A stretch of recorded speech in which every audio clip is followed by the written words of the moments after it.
94 রানে জয় দিয়ে শুভ সূচনা আফগানিস্তানের। এশিয়া কাপের উদ্বোধনী ম্যাচে আফগানিস্তানের কাছে পাত্তা পায়নি হংকং। আফগানরা করেছিল 188, জবাবে অর্ধেক 94 রানেই শেষ হংকংয়ের ইনিংস। এশিয়া কাপের উদ্বোধনী ম্যাচে আফগানিস্তানের কাছে একেবারেই পাত্তা পায়নি হংকং। উদ্বোধনী ম্যাচ আবুধাবিতে, অথচ মঙ্গলবার স্থানীয় সময় দুপুর পর্যন্ত রশিদ খান ও ইয়াসিম মুর্তজা ছিলেন 130 কিলোমিটার দূরের শহর দুবাইয়ে।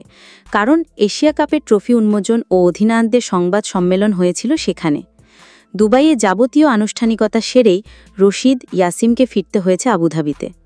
এরপর টসে জিতে হংকং অধিনায়ক আমরত্বকে বোলিংয়ে আমন্ত্রণ জানিয়েছেন আফগানিস্তান অধিনায়ক রশিদ খান। আয়ুষ শুক্লার করা টুর্নামেন্টের প্রথম বলেই 4 মেরে এশিয়া কাপে নিজের আগমনী বার্তা দিয়েছেন সিদ্দিকুল্লাহ আতাল। সেই আতালই শেষ পর্যন্ত দলকে টেনেছেন।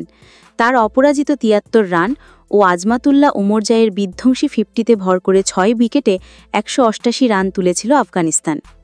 জবাবে নাইব, ওমরজাই, ফারুকি, গজনফরদের নিয়ন্ত্রিত বোলিংয়ে হংকং 9 উইকেট হারিয়ে হংকং করেছে মাত্র 94 রান।